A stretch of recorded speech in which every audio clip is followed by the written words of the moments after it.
नमस्कार दर्शकों, साहित्य यात्रा की आज की कड़ी में मैं कंचन डोभाल आपका हार्दिक स्वागत करती हूँ, हार्दिक अभिनंदन करती हूँ। आज हम आपको मिलवाएंगे देश के जाने माने शायर, साहित्यकार जनाब अंबर खरबंदा जी से। आपने हिंदुस्तान में ही नहीं, हिंदुस्तान के बाहर भी कई पत्र पत्रिकाओं में आपकी रचनाएं समय समय पर प्रकाशित होती रही हैं।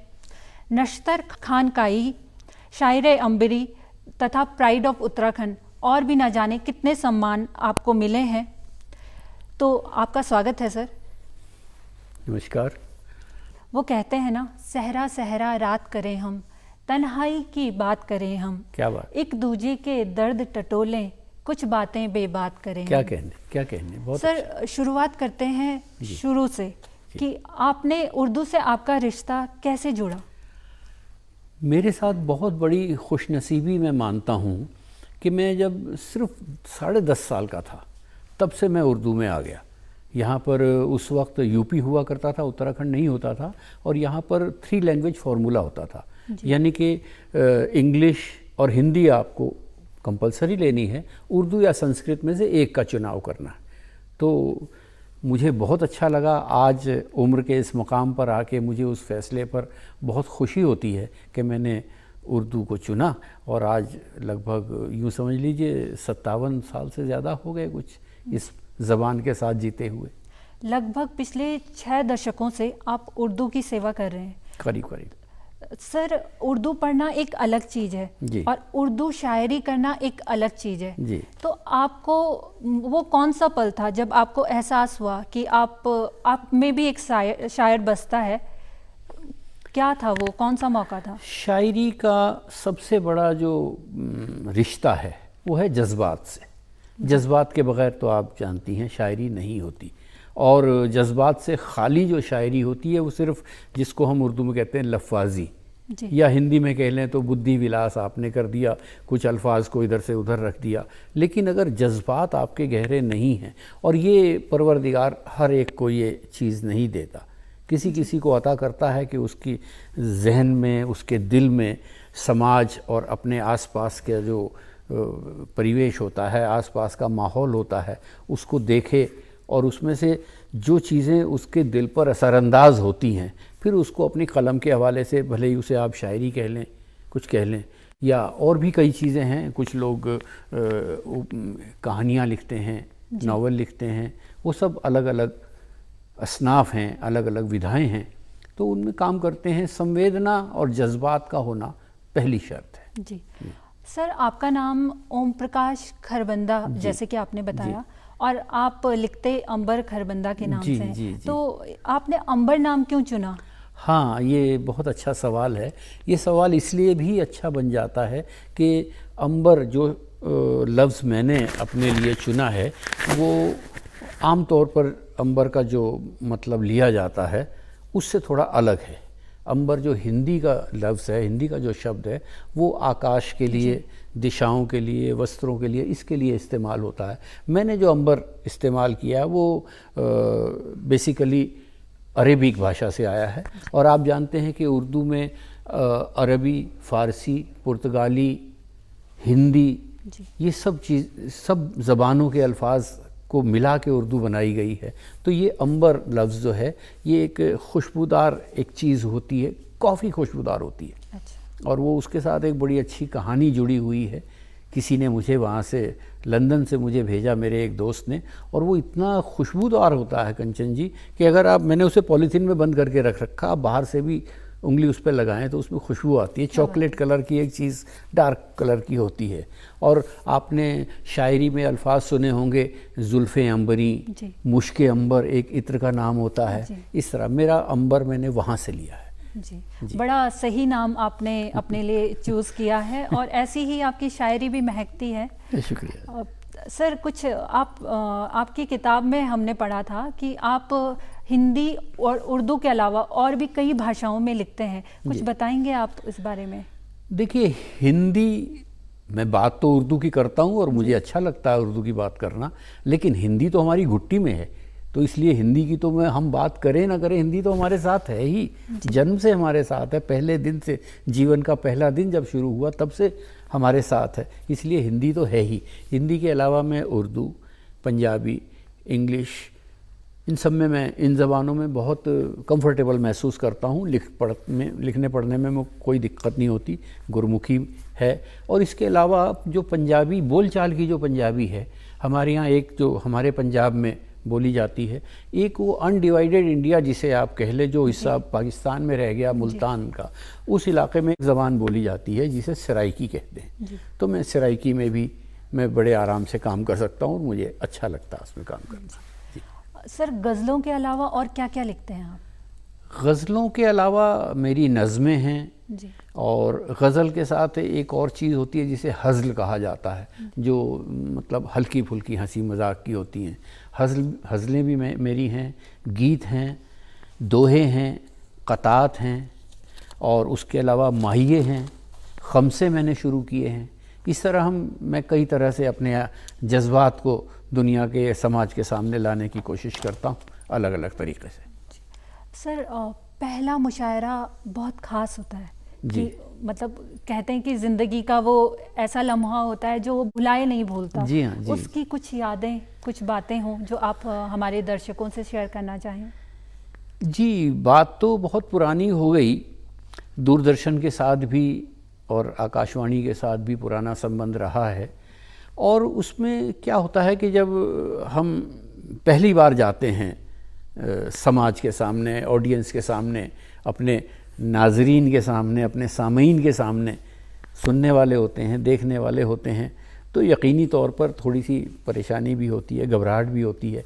लेकिन चूँकि हम शायरी को, मैं आपको एक बात कहता हूँ, हिंदी में साहित्य को समाज का दर्पण कहा जाता है और साहित्य को साधना भी कहा जाता है।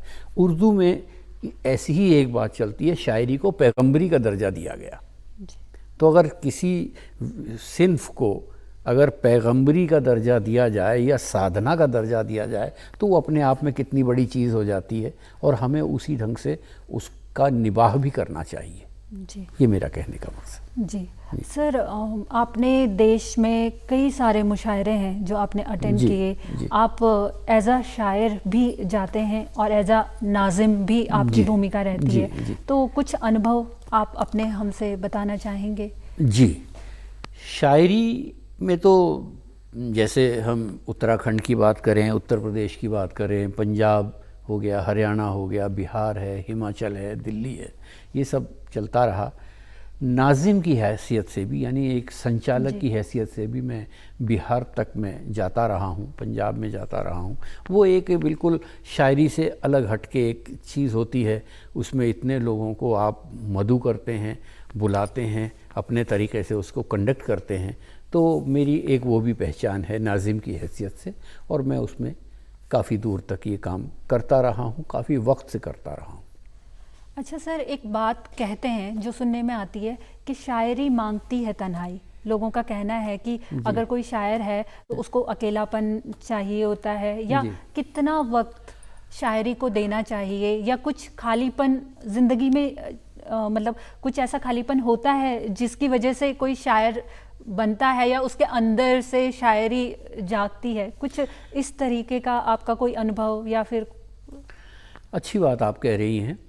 सवाल ये है कि अगर कोई, मैंने अभी थोड़ी देर पहले कहा कि जो अपने जज्बात के साथ है वो मेले में भी अकेला हो सकता है और अकेले में भी वो मेला पैदा कर सकता है। जी। हम कभी बाहर जाते हैं, फ़र्ज़ कीजिए हम सफ़र करते हैं, ट्रेन में, बस में जाते हैं, हमारे साथ कोई होता है तो बहुत अच्छी बात, नहीं होता तो हम अपने आप में ही एक ऐसा माहौल अपने आसपास बना लेते हैं कि हम सोचते रहते हैं, कुछ बन जाता है, कोई मिसरा, कोई पंक्ति, कोई गज़ल का शेर, कुछ हो जाता है, क्योंकि जहन का काम है सोचने का। और एक शायर का जो जहन होता है वो अपने आसपास की हर चीज़ को बहुत बारीकी से देखता है, और वो चीज़ें उसके जहन पर जब असरअंदाज होती हैं तो कहीं ना कहीं शेर के रूप में। मैं आपको एक छोटा सा वाक़या बताता हूँ, आपको लगेगा कि शायरी कहाँ से आती है। वो वाक़या याद करके मुझे थोड़ी तकलीफ़ भी होती है। मैं एक रोज़ सुबह का वक्त था, मैं आ रहा था, तो एक मोहतरमा बुज़ुर्ग ख़ातून अपने कोठी के गेट पर मिली मुझे, उन्होंने मुझे इशारे से बुलाया, मैं उनके पास गया। मैंने कहा बताइए क्या बात है। उन्होंने कहा कि बेटा आप गैस का सिलेंडर लगा लोगे। यकीन जानिए मुझे कितना बड़ा झटका उसमें लगा, कितनी बड़ी तकलीफ़ हुई होगी।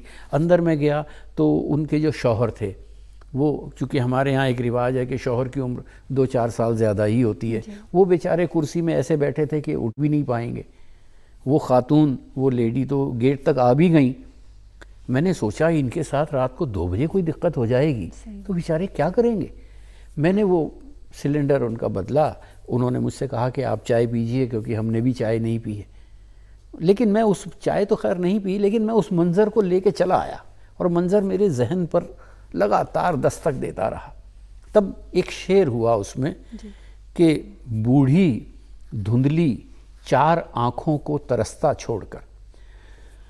असल में ये गज़ल है कि जब मुझे सच्चाइयों का मर्म समझाते हैं लोग, क्या बताऊं किस कदर झूठे नज़र आते हैं लोग। क्या बात, क्या बताऊं किस कदर झूठे नज़र आते हैं लोग। और दर हकीकत हाल जब भी पूछने आते हैं लोग, रंजो गम तो बस यूं ही तोहफे में दे जाते हैं लोग।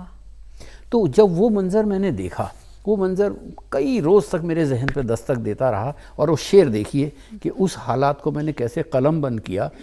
शेर यूं हुआ है कि बूढ़ी धुंधली 4 आँखों को तरसता छोड़कर, बूढ़ी धुंधली 4 आँखों को तरसता छोड़कर डॉलरों दीनार की दुनिया में खो जाते हैं लोग। डॉलरों दीनार की दुनिया में खो जाते हैं लोग।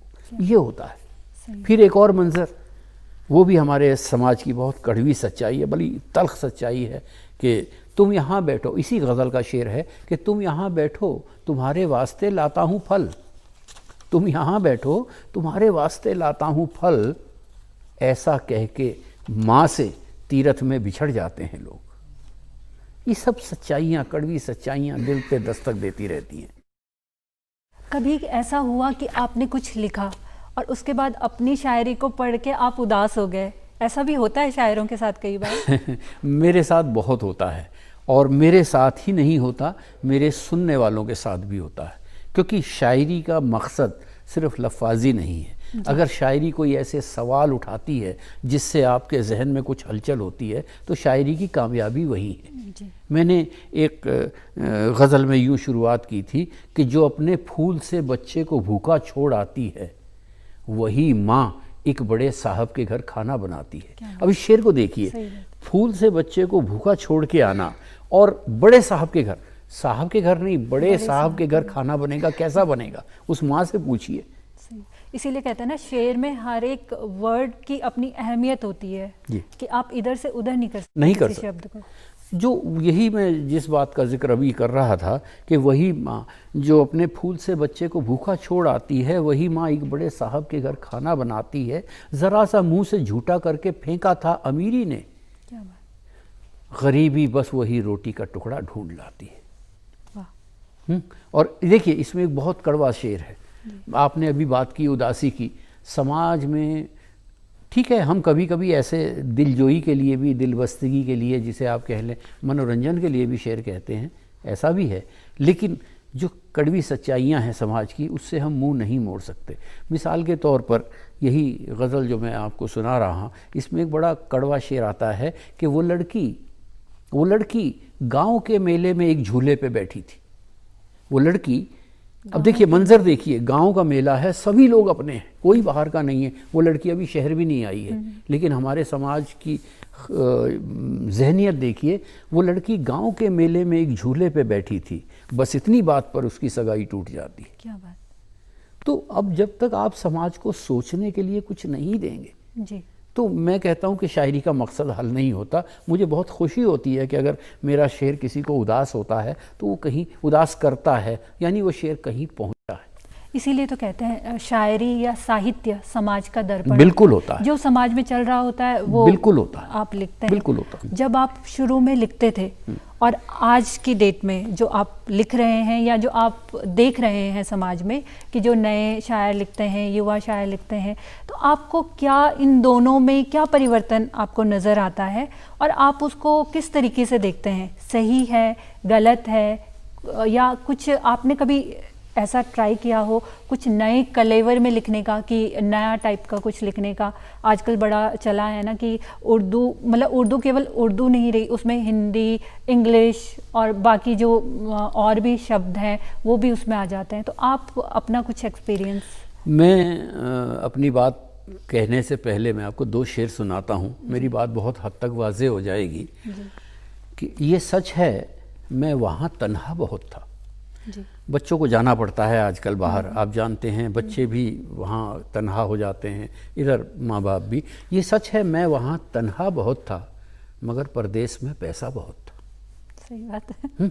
देखिए ये आजकल की शायरी है। सच है ये सच है, मैं वहाँ तन्हा बहुत था, मगर परदेश में पैसा बहुत था। नहीं थी माँ तेरे हाथों की रोटी, वहाँ बर्गर बहुत, पिज़्ज़ा बहुत था। अब बर्गर पिज़्ज़ा जब आप पैसा खर्च करके मंगाते हैं अपने घर में, सही बात तो आपको अच्छा लगता है, लेकिन अगर आपको 7 दिन या 312 महीने बर्गर पिज़्ज़ा खाना पड़ेगा, तो आप जानते हैं कि फिर नहीं थी माँ तेरे हाथों की रोटी, वहाँ बर्गर बहुत, पिज़्ज़ा बहुत था। तो आज की जो शायरी है, अभी एक शेर मैं और आपको देता हूँ इसी सिलसिले का, कि आप उससे अंदाज़ा कर पाएंगी कि शायरी किस तरह जहनों पे असरअंदाज होती है।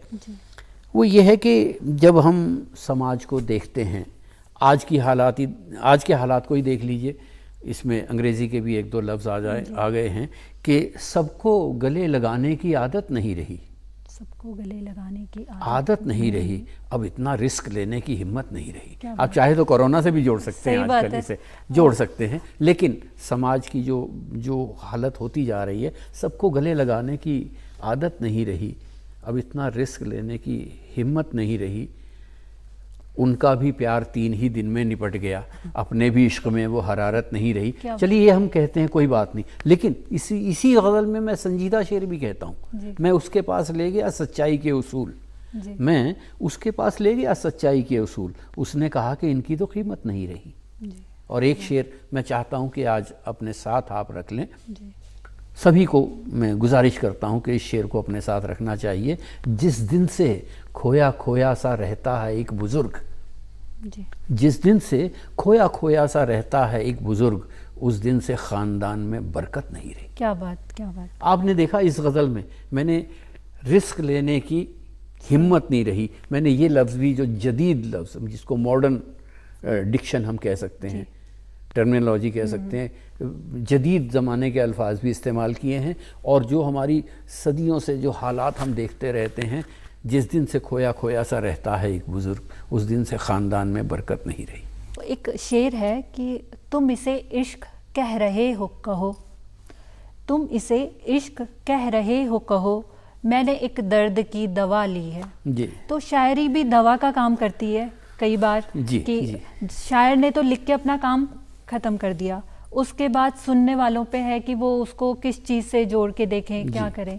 तो कोई ऐसी शायरी, कोई नज़्म या कुछ भी? हाँ, नज़में हैं जो सोचने पर कहीं ना कहीं आपको मजबूर करेंगी। मेरी एक नज़्म थी, आजकल इसकी माहौलियात की बहुत बात होती है, जिसको आप पर्यावरण की बात कह लेते हैं, तो मैंने एक नज़्म कही थी कि कहीं हैं भीड़ के जंगल, कहीं कंक्रीट के जंगल, जिधर भी देखिए अब तो यही आलम निकलता है, ये मेरे कान में चुपके से कहकर उड़ गई चिड़िया, तुम्हारे शहर में रहने से मेरा दम निकलता है। क्या बात, क्या बात। तो ये मैंने उनकी बात की है जो बेचारे बोल भी नहीं सकते। हम तो कहते हैं जी धुआं बहुत है, शोर बहुत है, गर्मी बहुत है, लेकिन बेज़बान जानवर कहाँ जाएं, किससे कहें।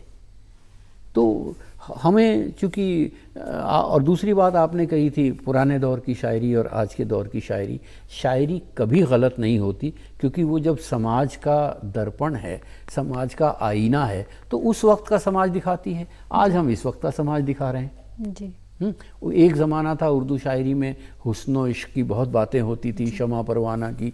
आजकल बड़े चुभते हुए सवाल आ रहे हैं जी। आजकल तो ऐसे ऐसे सवाल आ रहे हैं। मैंने अभी आपको 2 शेर सुनाए कि बूढ़ी धुंधली 4 आँखों को तरसता छोड़कर डॉलरों दीनार की दुनिया में खो जाते हैं लोग, और तुम यहाँ बैठो तुम्हारे वास्ते लाता हूँ फल, इतना कह के माँ से तीरथ में बिछड़ जाते हैं लोग। ये आज के ज़माने की शायरी है। आज के ज़माने की जो शायरी है वो उर्दू शायरी ख़ास तौर से मैं बात कर रहा हूँ, उर्दू शायरी पे एक इल्ज़ाम लगता रहा एक ज़माने तक कि हुस्न व इश्क और शमा परवाना की शायरी होती रही।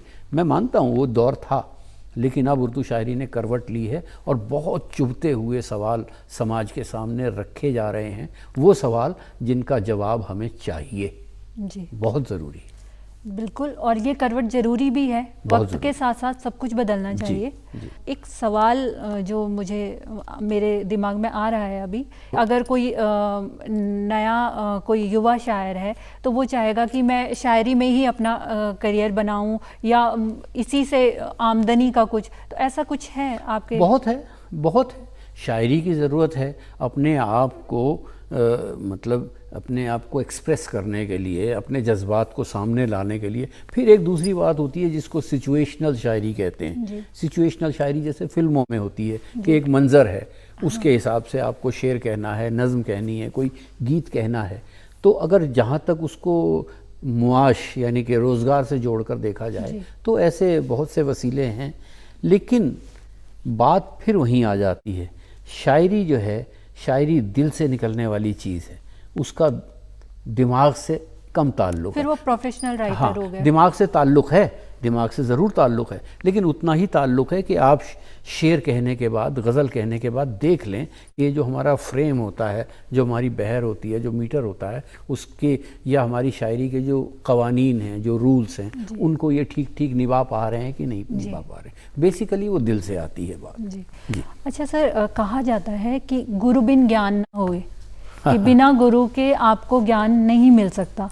तो ऐसे ही शायरी में भी होता है कि आपके उस्ताद होते हैं जिनसे आप सीखते हैं। आपकी ज़िंदगी में वो कौन कौन से शायर हैं जिनसे आप प्रभावित हुए, या आपके उस्ताद कौन थे?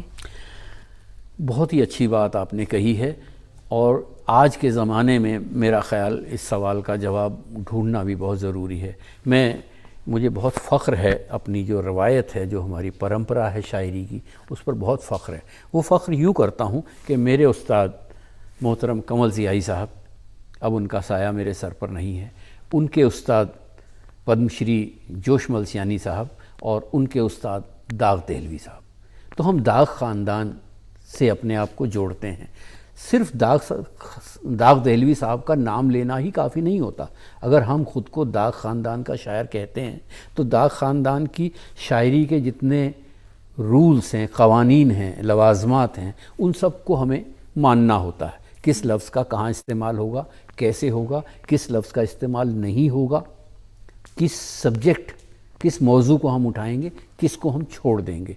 तो और इसमें एक बहुत खूबसूरत बात, बहुत मेरी खुशनसीबी मैं मानता हूँ कि दाग दहलवी साहब के बाद ये रवायत जोश मलसियानी साहब के पास आई, फिर कमल ज़ियाई साहब के पास आई। कमल ज़ियाई साहब ने मुझे अपने कदमों में जगह दी और मैं अंबर खरबंदा बन पाया। और हमारे यहाँ एक रवायत, एक परंपरा ये है कि तमाम शागिर्दों में से चुन के एक शागिर्द को अपना जानशीन, अगर आप हिंदी में कहें तो उत्तराधिकारी, इंग्लिश में कहें तो सक्सेसर, उसे अपना जानशीन मुकर्रर किया जाता है। और मैं दून रत्न मोहतरम कमल ज़ियाई साहब का जानशीन भी हूँ। ये तो सर, आपके उनके साथ कुछ किस्से होंगे, कुछ यादें होंगी, मैं बताता हूँ कि मेरी खुशबख्ती कहिए, बहुत बड़ी खुशबख्ती है ये कि मुझे उस्ताद के रूप में एक ऐसी शख्सियत मिली कि जिन्होंने, जैसे कुम्हार होता है ना, कहते हैं ना, वो दोहा है कि कुम्हार का काम होता है कि बर्तन के अंदर से भी हाथ दे के उसे संभाले रहे और बाहर से भी उसकी सूरत बनाए। मुद्दत हो गई उस बात को। मैं समझता हूँ कि अभी मैंने गुरु पूर्णिमा के दिन फेसबुक पर यह वाक़या डाला भी था, पोस्ट किया था कि मैं उस्ताद के पास गया, एक गज़ल मैंने उनके सामने रखी, उस्ताद ने देखी और उन्होंने एक शेर को काट दिया। मैंने कहा उस्ताद क्यों काट दिया? कह रहे आप इस शेर को नहीं पढ़ेंगे। मैंने कहा जी इसमें क्या गलत है? तो वो थोड़ा तेज़ आवाज़ में उन्होंने कहा कि इस शेर को नहीं पढ़ना। मैंने हाथ जोड़ के कहा, मैंने कहा मैं बिल्कुल नहीं पढ़ूँगा, बिल्कुल नहीं पढ़ूँगा, लेकिन आप बताइए तो सही, मैं सीखना चाहता हूँ कि इस शेर में गलत क्या हुआ। उन्होंने कहा इस शेर में कुछ गलत नहीं है। अच्छा। मैंने कहा फिर मैं क्यों नहीं पढ़ूँगा? उन्होंने कहा ऐसा है कि हमारे शहर में एक शख्स ऐसा है कि इस शेर को पढ़ते ही लोग उसके बारे में सोचने लगेंगे। अच्छा। उसमें कुछ नेगेटिव सी बात थी। मतलब इन बातों का भी ध्यान रखना हाँ, चाहिए जब कोई हम थोड़ी लिखते सी हैं। नेगेटिव बात थी, हाँ, कि आप समझ सकती हैं कि मैं क्या इशारा कर रहा हूँ। तो उन्होंने कहा ये शेर यहाँ नहीं पढ़ोगे। मैंने कहा शेर ठीक है, कह रहे शेर ठीक है। मैंने कहा कहीं और दूसरे शहर में पढ़ लूँ, क्योंकि इस तरह के लोग तो हर शहर में होते हैं। उन्होंने कहा कहीं भी पढ़ो, देहरादून में नहीं पढ़ो। तो मुझे फ़ख्र है इस बात का कि शायरी की बारीकियाँ सिखाने के साथ साथ उस्ताद ने किरदार की बारीकियाँ भी, चरित्र की बारीकियाँ भी हमें सिखाई हैं। और मैंने आज तक कोशिश की है, परवरदिगार से यही दुआ मांगता हूँ कि मुझे आगे भी ये तौफीक अता करे कि मैं शायरी को अपने ज़ाती गिले शिकवों के लिए इस्तेमाल न करूँ। मैंने आज तक यही किया।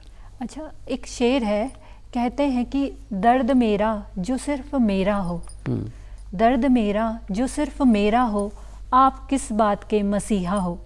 सर, आपने वो मुकाम हासिल किया है जो मतलब कई जो नए लेखक हैं, नए युवा शायर हैं, उनके लिए एक बहुत बड़ी बात है कि मतलब वो आपको एज अ प्रेरणादायक व्यक्तित्व के तौर पे वो आपको देखते हैं। तो आज के जो युवा शायर हैं जो लिखना चाहते हैं कि ठीक है जाने अनजाने गलतियां भी कर देते हैं, उनको क्या टिप्स देना चाहेंगे? क्या आपका संदेश, कोई मैसेज जो सबके काम आएगा, जो भी नया लिखना चाहता है? देखिए, भाषा, ज़बान, साहित्य ये कोई एक दिन का प्रोसेस नहीं है। ये सैकड़ों साल से इसकी परवरिश होती आई है। उस्तादों ने इस जो ये विरासत है इसको आगे सौंपा, उन्होंने आगे सौंपा। तो हम जब अपने घराने की बात करते हैं, फ़र्ज़ कीजिए मैं दाग घराने की ही बात कर रहा हूँ, तो 100-125 साल का जो उस्तादों ने सीखा और जाना, चाहे वो ग्रामर कह लीजिए, जिसको आप ग्रामर कहें, हम अरूज़ कहते हैं शायरी का, जो शायरी का व्याकरण होता है ना, उसे अरूज़ कहते हैं। चाहे वो अरूज़ की बात हो या फिर शब्दों के, अल्फाज के इस्तेमाल की, उनके रख रखाव की बात हो, ये एक उस्ताद और शागिर्द की जो एक रिवायत है उससे ये आती है और बहुत ज़रूरी है। आजकल थोड़ा मैं देख रहा हूँ कि नए लोग इस बात पर थोड़ा कम ध्यान देते हैं कि मैं अपनी गज़ल या अपनी कविता या अपना गीत किसी को दिखाऊंगा तो मुझे उसके सामने छोटा होना पड़ेगा, जबकि ऐसा नहीं है। सीखने के लिए सीखने के लिए और उसमें सुधार की गुंजाइश हमेशा रहती है। यहाँ तक कि हम लोग भी, हमारे यहाँ एक लफ्ज़ कंचन जी चलता है जिसको कहते हैं फारिगुल इस्लाह। इस्लाह यानी कि करेक्शन, फारिग होना। हमें एक मकाम ऐसा आता है हमारी ज़िंदगी में कि हमारे उस्ताद कहते हैं कि अब आप फारिगुल इस्लाह हैं, यानी कि अब आपको हमें गज़ल दिखाने की कोई ख़ास ज़रूरत नहीं है, आप ख़ुद गज़ल कह सकते हैं, ठीक गज़ल कह सकते हैं। इवन देन, इतना होते हुए भी जब तक उस्ताद का साया सर पर होता है, हम उन्हें दिखाए बगैर गज़ल नहीं पढ़ते थे कहीं भी।